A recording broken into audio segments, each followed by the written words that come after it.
When I proposed to Megan, I thought I was the luckiest man alive. We had been together for 3 years, and they were good years. I'm a private person by nature. I run a logistics company that I built from the ground up. It's demanding work, but it's mine, and it's been successful. Megan was the opposite. She was bright, social, and loved being the center of attention. I thought we balanced each other out. She brought the sparkle, and I provided the foundation. The problems started, as they often do, with the wedding planning. Suddenly, our life wasn't about us anymore. It was about the image of us. The wedding wasn't a celebration of our commitment. It was a production, and Megan was the star, director, and producer. Her family, particularly her father, Richard, and her maid of honor, a woman named Olivia, were her eager supporting cast. They come from old money, the kind of people who have never had to worry about a bill in their lives. They tolerated me because I made Megan happy and, more importantly, because I could afford the lifestyle she wanted. I went along with it because I loved her. I paid the deposits on the venue, a ridiculously grand place called the Ashford Estate. I signed the checks for the caterer, the band, the florist. The budget ballooned, but every time I tried to suggest a more reasonable option, Megan would pout and say, "But this is my one special day. Don't you want it to be perfect?" Her father would just smile that smug smile of his and say, "Let the girl have what she wants, son. It's important to keep her happy." The message was clear. My role was to provide, not to participate. The breaking point came at our engagement party. It was a lavish affair at a downtown hotel, filled with her family and friends. My guest list was small, just my parents, my brother, and a few close friends. We were all standing together as Megan held court, laughing and showing off her ring. Richard, her father, raised his glass for a toast. "To my beautiful daughter," he said, beaming. "And to Liam, a man who is very, very lucky to have her." Everyone cheered. Then Olivia, the maid of honor, chimed in. "He sure is. Megan, are you getting nervous for the big day?" Megan took a sip of her champagne, looked over at me with a playful but cold glint in her eye, and said the words that would change the course of both our lives. "Nervous? Please? He'll be lucky if I even show up to the wedding." The room erupted in laughter. Her friends, her family, they all thought it was the funniest thing they had ever heard. It wasn't a joke, though. It was a statement of power. It was a public declaration of my status in her life. I was the disposable one, the one who should be grateful for her presence. My own family looked horrified. My mother's face fell. But I didn't get angry. I didn't cause a scene. As their laughter echoed around me, something inside me went perfectly still and silent. The hurt was there, but it was quickly replaced by a cold, hard clarity. This wasn't a partnership. This was a performance, and I was just a prop. So I did the only thing I could do. I smiled. I raised my glass, looked directly at her, and said, "To the bride, may she get everything she deserves." They all cheered again, completely oblivious to the double meaning. They thought I was playing along.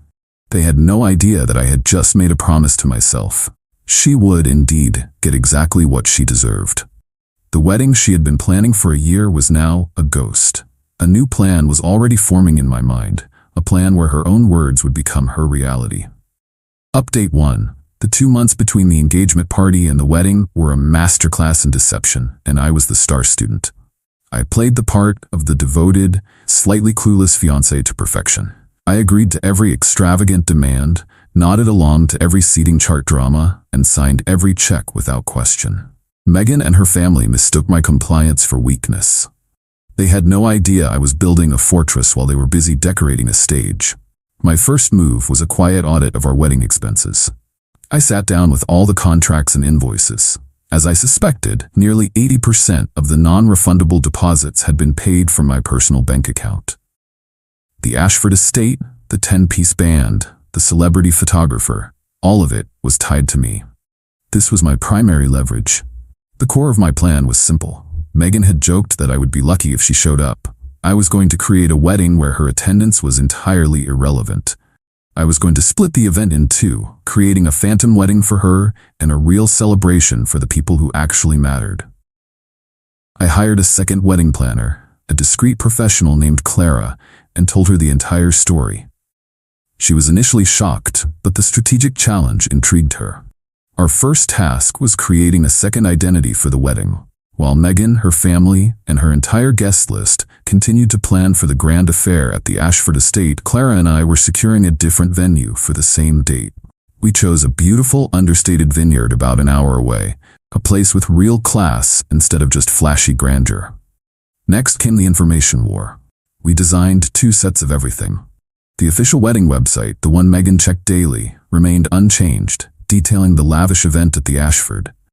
But we built a second, private website for the vineyard celebration. The guest list was the most critical part. I went through it line by line. Every single one of Megan's friends and the majority of her family were on the Ashford list. My family, my friends, and a handful of her relatives, an aunt and a couple of cousins who had always been kind and genuine to me, were on the vineyard list. We sent out 2 sets of invitations. They looked nearly identical, with the same high-end paper and calligraphy. The only difference was the venue address and the details on the enclosed card. For the vineyard guests, the card included a note about the celebration being an unplugged event, asking them to refrain from posting on social media until the following day. This was crucial to prevent any information from leaking out. Managing the vendors was the most complex piece of the puzzle. I contacted the caterer, the band, and the florist. I told them there had been a last-minute, unavoidable logistical issue with the Ashford estate and that we were moving the event to the vineyard. I offered to pay a significant inconvenience fee to each of them for the change of plans. Money talks, and they all readily agreed, signing updated contracts with the new location. They were instructed to direct any and all future communications exclusively through me and Clara. But what about the Ashford estate?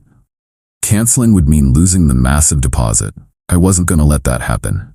Instead, I called the event manager at Ashford and told her we were drastically scaling back our plans. I spun a story about a family emergency requiring us to reallocate our budget.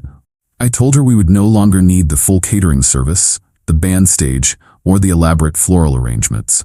Instead, we would just need the main hall for a simple cocktail reception, a bar, some appetizers, and a sound system for a playlist. The manager was disappointed but accommodating. The contract was amended. So, on the morning of the wedding, 2 separate realities were set to unfold. In one reality, Megan was preparing for her dream wedding, a massive, opulent event where she would be the queen. In the other, I was preparing for a celebration of my own, surrounded by people I loved and respected. The day before the wedding, I did one final thing.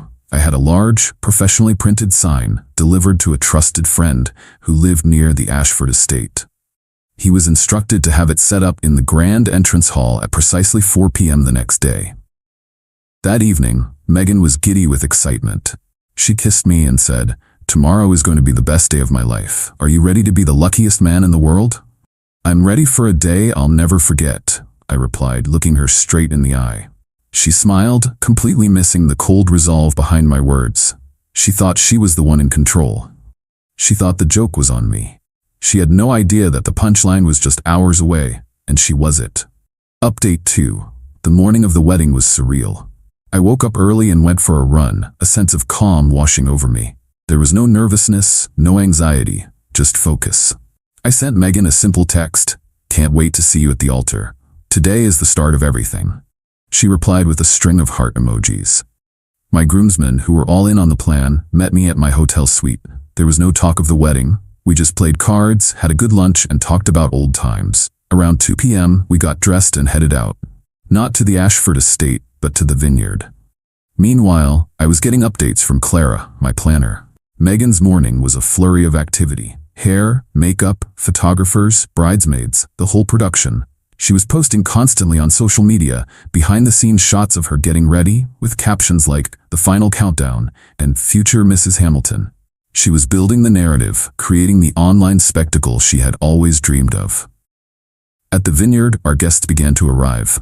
My parents, my brother, my closest friends, they were greeted with champagne and a stunning view. The atmosphere was relaxed and joyful. It felt real. It felt like a celebration, not a performance. Back at the Ashford estate, a different scene was unfolding.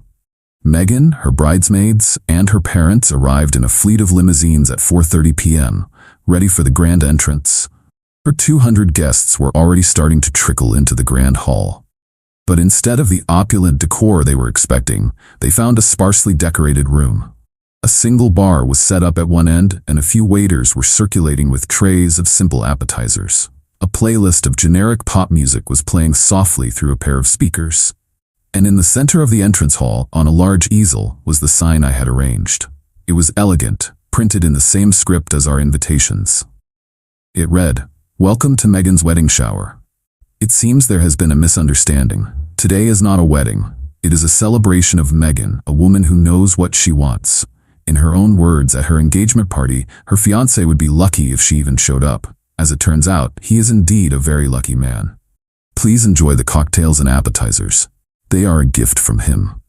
Clara had a contact on the waitstaff at Ashford who was feeding her live updates. The initial reaction was confusion. Guests were milling around, whispering, looking for me and my family. Megan, upon seeing the sign, apparently froze. Her mother read it and let out a small shriek. Her father Richard read it and his face turned a deep, furious red. Megan started frantically calling my phone. It went straight to a voicemail I had set up that morning. The message was simple. "You have reached Liam. I am currently unavailable as I am celebrating a very special day with my loved ones. If you are calling from the Ashford estate, please enjoy the party. You've earned it." Chaos erupted. Her guests, realizing they were part of a public humiliation, started to leave in droves. Richard was reportedly screaming at the Ashford event manager, who calmly presented him with the amended contract showing the scaled-back arrangements. The celebrity photographer, realizing there was no wedding to shoot, packed up his gear and demanded to know who was paying his day rate.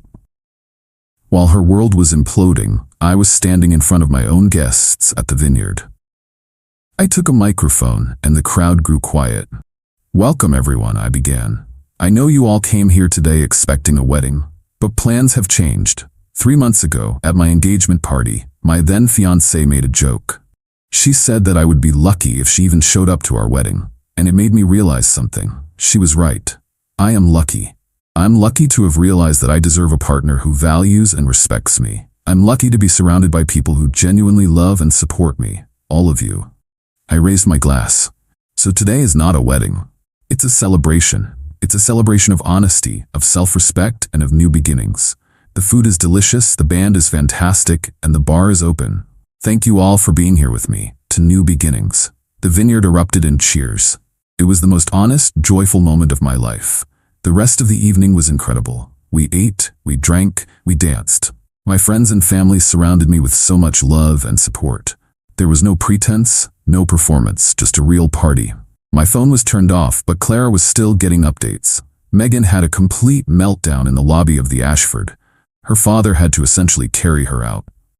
Olivia, the maid of honor, was reportedly in tears, not for Megan, but because her meticulously planned social media posts for the day were now ruined.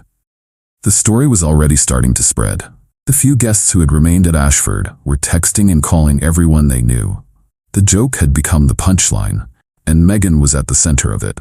She wanted to be the star of the show, and now she was, just not in the way she had ever imagined. Final update.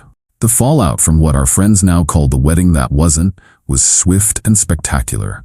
I kept my phone off for a full 24 hours, enjoying a quiet day of recovery with my family at the vineyard. When I finally turned it back on, it was a digital war zone. Hundreds of missed calls and texts from Megan, her family, and her friends. The messages ranged from furious threats to tearful, pleading apologies. I read none of them. I simply handed my phone to my lawyer and had him handle all future communications. The financial consequences hit Megan and her family hard. Her father, Richard, had tried to dispute the charges for the scaled-back event at the Ashford estate, but the amended contract I had signed was legally solid. He was on the hook for the bar tab and the staffing costs. The real pain, however, came from the vendors they had hired personally. The custom dress she had ordered, the hair and makeup team for 10 bridesmaids, the limousines, all of those contracts were in her name, and the vendors demanded payment in full. My lawyer's first official act was to send a formal letter to Richard. It was a simple accounting of the wedding expenses.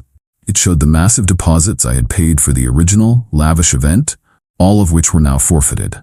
It then presented Richard with a bill for Megan's share of the engagement party and a few other joint wedding expenses she had put on a shared credit card that I had since closed. It was a clear message. The Bank of Liam was permanently closed. The social humiliation was, by all accounts, far worse. The story became local legend. Megan, who had cultivated an image of being a perfect, sought-after socialite, was now a cautionary tale. Her joke from the engagement party was repeated everywhere. She became the woman who was so arrogant she literally didn't show up to her own wedding, only to find out there wasn't one. Many of her friends, especially the ones who had been publicly embarrassed at the Ashford, distanced themselves from her. Her social circle, which she valued above all else, crumbled. Olivia, the maid of honor, was particularly devastated. Her reputation as a social influencer took a massive hit. She was seen as part of the joke, part of the mean-spirited clique that had been publicly humbled. Her online brand, which was built on being at exclusive events, was now associated with the most exclusive event of the year, the one she wasn't actually invited to. About 2 weeks after the event, I received a package at my office. It was from Megan's aunt, one of the few relatives I had invited to the vineyard. Inside was a beautiful handwritten card. It said, "Liam, I am so sorry for my family's behavior. What you did took incredible courage. You deserve a lifetime of happiness with someone who truly sees you. Thank you for including me in your beautiful celebration of self-worth."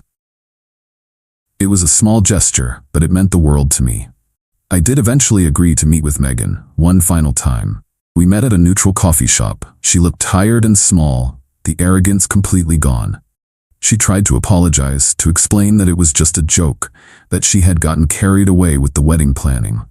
I listened patiently. When she was finished, I just shook my head. It wasn't just a joke, Megan. It was the truth. It was how you saw me. It was how you all saw me. I was just the guy paying for the party. You didn't respect me. And a marriage without respect is just a business transaction, and it was a bad deal for me. She asked what she could do to fix it. "Nothing," I said. "You can't fix this. All you can do is learn from it. You wanted to be the center of attention on your wedding day. You wanted everyone to be talking about you. And they did. You got exactly what you wanted." I stood up, wished her well, and walked away. That was the last time I ever spoke to her. I heard through the grapevine that she and her father are no longer speaking. He blames her for the public embarrassment and the financial loss. She has since moved out of the city to live with a relative, trying to escape the story that now defines her. As for me, I'm doing better than ever. The celebration at the vineyard wasn't an ending, it was a beginning. It was a declaration of my own value. I spent a lot of money on a wedding that never happened, but I consider it the best investment I've ever made.